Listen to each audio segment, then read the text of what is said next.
It's a wonderful treat for me tonight to have heard and seen the Beach Boys. And as you can hear in the background, the girls are still hollering for them. I'm quite pleased to present to you two of them, Brian Wilson on my right and Carl Wilson, his brother, on the left. So this is just two of them. In just a minute you'll meet the rest of them. But Brian, I understand that you've written many of the songs that you all recorded and made popular, and also for others. I have. Janet Dean, I've written several of their newest hits, their latest hits. Since Surf City on up, I've written a lot of those. Well, in writing songs for other people, are you still doing this? Well, not as heavily. I don't really have a chance. We're on the road quite a bit now. And when I have a chance, it's usually I'm so busy doing Beach Boy work, I'm sort of limiting myself to Beach Boys. Right. Do you feel that most people know that you have brothers and cousins in your troupe? Well, I hope so by now. It's been, 3 brothers, cousin, and a neighbor. That's been our thing, When you write a song for yourself or for your group, what gives you the incentive to write them? Well, usually just the fact that we're in the industry and there's a lot of groups competing with us, and I feel that competition, and also I love music and I get very inspired, just generally creative anyway, right. And I understand. do it all the time. Well, now how many of them have you had that have been million sellers? Well, actually, million sellers. We've had 1 million seller. That was I Get Around just recently. You wrote this? Yes, I did. Good. Name some of them that you've written, Brian. Okay. Well, starting with Surfin', our first record, and then Surfin' Safari, 409, Surfer Girl, Little Deuce Coupe, Shut Down, Surfin' USA, Be True to Your Little School, Old Lady in My from Room. Pasadena. That's Janet Dean. Right. And Fun. Oh, and I Get on Around, and Don't on. Worry Baby. We had Little Saint Nick at Christmas time one year last year. And then When I Grow Up to Be a Man, and She Knows Me Too Well are our latest records. Well, you certainly are a talented young man. Let's talk to your brother just a minute. Do you share this admiration for your brother? Yes, well, he's done very well with this, We've had very good luck with the records and everything. And this is your Carl, right? Right. Carl's lead guitar player. Lead guitar. Do you find, Carl, that adults are really admirers of rock and roll music, but they sort of don't like to admit it? I don't know. It's kind of hard. Well, some of them do like it, and then some of them don't. But a lot of them will, probably have albums and records, rock and roll, and it wouldn't be caught with them. Now, are you the one that's still in high school? Right, I am. How are you classified? Well, I am now finishing my last semester in school in 12th grade. And where do you go? Hollywood Professional School. Good. You all live in and around Hollywood now? Well, no. Brian lives in Hollywood, but the rest of us live out in South Bay area. In the songs that your brother has written, the lyrics really are what I would call ballads in a sense, because most of them tell a story. Well, yeah, they are. Well, they're young though. They're just we can communicate very well with the teenage market because we grew up with in the same environment and everything. So. Well, it's been a double pleasure talking with you, Brian, since you are the composer of most of them. Do you write the words or music first? Both. Well, usually the music comes first. Then I write the lyrics over the melody. Besides that, it's great house cleaning music. Oh, thank you very much. Kind of gets the pep and energy out. We usually like to try to identify and associate with teenagers. Right. I'm not so far out of my teenage years. I'm only 22, so. Right. But usually the lyrics are supposed to be aimed at the everyday lives of kids. That's the best. Like the little old lady from Pasadena. Well. Thank you so much, Brian and Carl. Thank you, it's our pleasure. Thank you very much. You've already met two of the brothers, and this is Dennis Wilson, who is the drummer, and you were doing a magnificent job tonight, Dennis. Thank you. Not really too well. I don't feel so good tonight. Well, yeah, I understand you got the Oklahoma bug. Yeah, I've got the Oklahoma bug. Well, I'm sorry about that. I heard you and Al mentioning a minute ago that there was we were talking about a little old lady from Pasadena. There was an elderly lady in the audience tonight. Very old lady out there. Yes, there was. And did she seem to enjoy? Did she? This is Al. She was clapping her hands and Come here, Al. with it. Hi. Very glad to know you all. Al, I've got to look at you. Jardine. Jardine, right. Right. It's kind of English or French. They Now, tell me. you're one of the not kinfolk in the Right. group, aren't you? I'm the unkinner.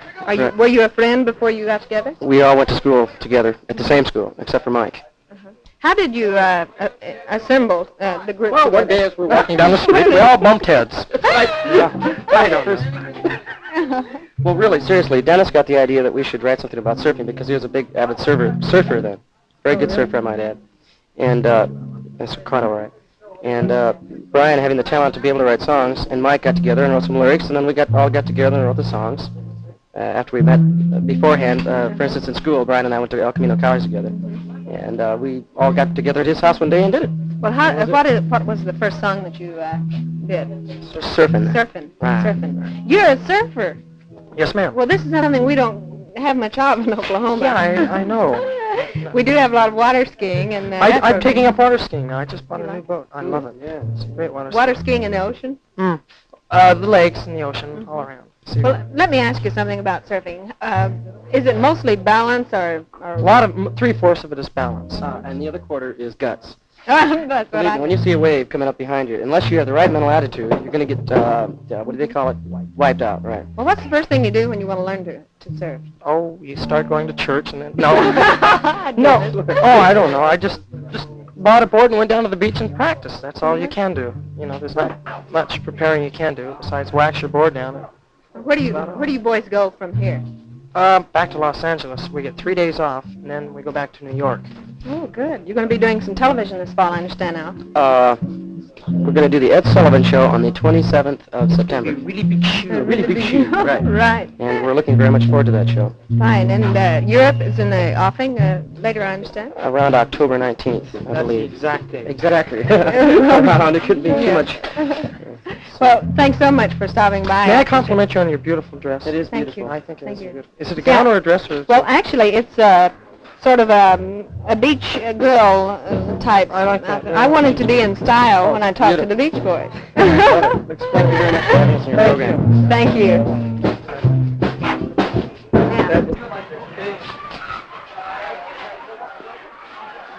Here's a young man that seems to be the eldest of the group. However, this doesn't make you an old man, does I'm it? the elderly lead singer of the Beach Boys, you know. His name is Mike Love. And, Mike, I noticed something on your hand. I'm going to pull a sneaky. Oh, no. Yeah, please. I've been found please. out. How'd you look? You talk about, How? what do you call them, cheat sheet in school? Oh, I wouldn't call it cheat sheet. I'd call it a dictionary. That's just about what it is. I noticed before the boys went on, before all of you went on, you were making out the schedule of what you were going to sing. How do you determine of all of your hits that you've had that you put together? How do we determine which one to play at which time? I don't know. Just by sort of doing it for about 3 years, almost 3 years, we more or less get a feel of the audiences and in general.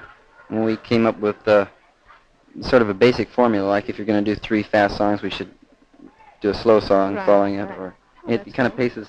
So there's a lot more to this than just getting out there and patting your foot and singing. Yeah, well, we try to work as good an act as we can. You know, we try to get it together as well as we can. Do you play an instrument? Yes, I do, but I'm so brilliant, I lost it in you really? Urbana, Ohio. You know where that is? Saxophone, isn't it? Yeah, I play the saxophone, but I lost it a couple of weeks ago and haven't Well, gotten you did a new very one well. I noticed the Thank crowd. you. Actually, did you see the girl that jumped over the fence? Yeah, Wasn't that there were a something? couple of them jumped over, and then one got to the drumsticks. Got Denny's And drumsticks. the police had to carry them off. But I understand this is nothing new for the Beach Boys. The girls all go crazy. Well, I wish all of them did. I mean, well, some of the crowds, you know, some of the girls do want to get a souvenir or something. Well, can't you see why? Now, most of the women who are watching are probably married women. Oh, really? But how do you like playing an amphitheater such as Spring Lake? Well, Spring Lake is great. I love the outdoors. You know, I love to play outdoors. It's, you know, it's a feeling of freedom when you're in a dingy old inside, what is it, Coliseum or something like that. It's kind of depressing a little bit. Of course, the crowd makes it worthwhile if they're, you know, enjoying you. Well, Mike, I want to thank you for taking the time out. I know you just have a few minutes rest before the next show. That's right. And Looks that way. do come back next summer. Well, thanks a lot. You might even come back during the winter. Well, do. How's that?